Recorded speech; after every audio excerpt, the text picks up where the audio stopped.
Good evening, everybody. I guess I don't know most of you, but I'm very happy to be here. My name is Consuelo Sanchez, and I'm honored to be the Complete Person of the Year.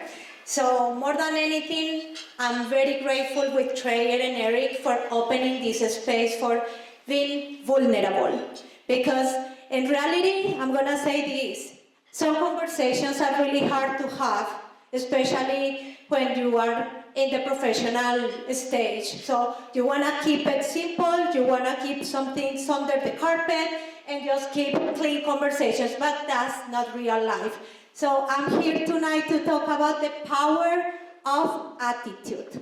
So let me start by asking who here has gone through these days that you feel that, oh my goodness, I must be going through one of those reality shows, because maybe you're spilling your coffee on a white t-shirt, or maybe you forgot your keys, or maybe as simple as this, you go trying to channel in your Beyonce, walking like extremely confident, and boom, you trip over something. So that happens to me, that happens very often because unfortunately I'm a little bit clumsy, and that's completely fine. But I wanna know, if you guys see that after having a good or bad attitude, you can see how your day changes, even if it's for better or for worse.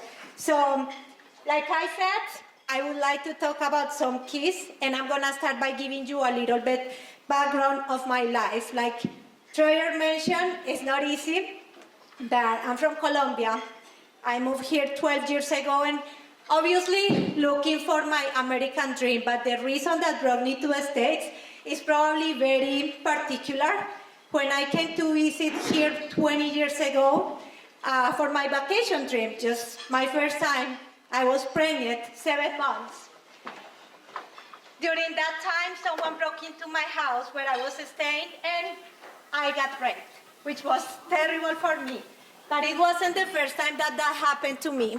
The first time that happened, I was sexually abused when I was 15 years old too. And I guess, I don't know why it happened to me, but it happened. And I became a bitter person. And something that I learned throughout my experience is that after everything that happens to you, you can become bitter or better. And I decided to become bitter, not better, okay? So for a while, I became bitter, I'm not gonna lie. So I was just playing the victim role all the time, blaming everybody. I grew up with an alcoholic dad. He wasn't abusive, I'm not gonna lie, but just not having a real dad, giving me a good example, was the perfect excuse for me to say, hey, you know what? It's not my fault. I became alcoholic when I was 16. So I was like, it's not my fault. I grew up in this very dysfunctional home, so I have the right to be an alcoholic. Even with sports, I mentioned earlier before today that I didn't have the opportunity to play sports, and when I tried to in high school, I'm gonna tell you what happened.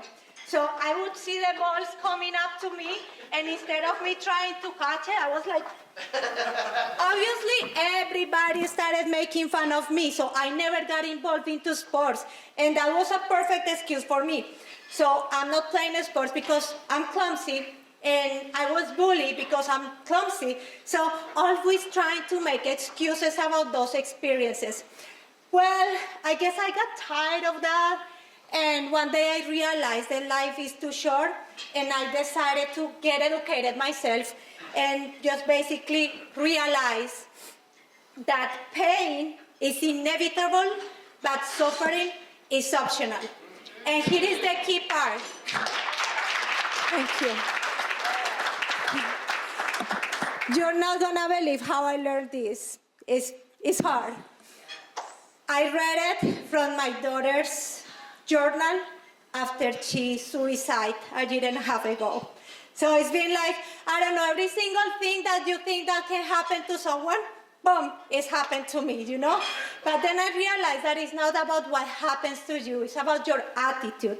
So I have to read this because it's pretty cool. I was reading about this guy. His name was Viktor Frankl.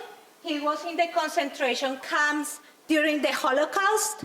And basically, he wrote this book, which is really nice, about your mentality. And he came up with something. He said, you can take every right from me, but one thing that you're never going to be able to take away from me is my attitude. You can't have a bad attitude from me. So that was beautiful. So going into the second bullet point, the first one is pain is inevitable, suffering is optional. The second one, we don't need a position change. We need a perspective change. And going back to this guy from the Holocaust, he said, when we're not able to change a situation, we are challenged ourselves. So we're changing ourselves because it's not about what happens to us. It's the way that we respond to those things. And when you know that some things are beyond your control, you're going to be able to have a better attitude. Of course, I'm not waking up every day saying, oh, thank you that I got raped, or thank you that my daughter suicide to drugs. So, no, but you gotta be mindful. You gotta realize that you only have one life. So, going into point number 3, I think that change your thoughts and you're gonna change your world. That's something that this guy Norman Vincent Peale said, but it's something that I go by to every single day. There is something, whether or not you like the Bible or God, I like it, and that's the way that I've been able to overcome all my sufferings. But there is something that I read that truly changed my mind, and it's that guard your heart, because from it, guard your heart about all of us, because, I have to read it, sorry, and on top, English is my second language, so I apologize. All right, it says, about all things, guard your heart, for it determines the course of your life. That's from the Bible, but this guy, his name, I think, is a Chinese proverb. Watch your thoughts, they become your words. Watch your words, they become your actions. Watch your actions, they become your habits. Watch your habits, they become your character. Watch your character, it becomes your destiny. Just by changing your thoughts, you're gonna be able to change your world. So like I said before, I have my struggles, and I say, oh my goodness, I'm the happiest person ever. No, but I'm mindful, and it's my decision. I choose joy. I choose happiness. And this is something that I see a lot of people going through hard moments in life. And I feel bad because I went through self-pity for so long. I wasted so many years of my life feeling like a victim, feeling like miserable. And it's not worth it. And I see who I used to be and the person that I'm today, and I'm proud. And I'm not saying this because I'm like, oh my goodness, I made it out, because I have more flaws than good things. But the fact that I want to share this with people and try and create this awareness that happiness is possible regardless of the circumstances that we're going through. So the other bullet point that I have is that we have to be intentional about being happy. Sometimes we want to help people, and us in this room, as an industry, we want to make sure that we can impact people, especially those that are underrepresented. And it's beautiful. I truly believe that that's impactful. But sometimes we don't give that grace to ourselves. So how about if we start with us, trying and see how we can make our lives better in order to be able to genuinely create an impact on those lives.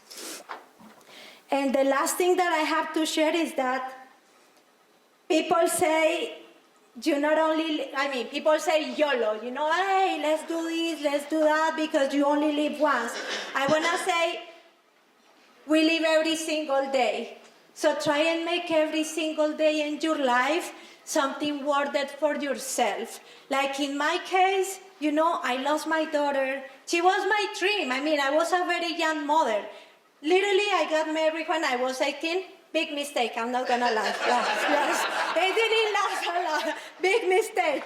But I wanted to be a mother, you know? And I had my daughter, and it was like, wow, I was so proud of her. She was going like great in this country. She got this scholarship in Florida, and I was very proud. And I didn't realize that she was aching. Her heart was aching, and I was so blind. So every day I'm thinking, I could have gotten her involved in sports. I never did it, you know. I was like, it wasn't a thing for me, so I didn't see the necessity for my daughters to get involved. I had 3. But then I was like, all right, so she made her decision. That's what brought peace to her life, you know. Not motivating anyone to go through that, of course, but that was her decision, and I do respect her even when it hurt me. But at the same time, I was like, I need to compose myself because of me, but also because of my daughters and the people around me. And I can tell you that when I was attending teams, that's a big conference. My daughter has passed away probably 2 weeks prior to that. I was just like this, smiling to everyone. People would look at me with this face, like feeling bad for me. And I was telling them, I don't need that. I need the smiles. I need happiness. You know, sometimes when people are going through hard moments, they don't need to see this face. They need a smile. They need a hug. Nothing else, no words. So just in closing, knowing that we're in the sports industry, I think that it's really important that we come together and that we remind that we need to think what we're thinking, that we have the power to change our attitudes.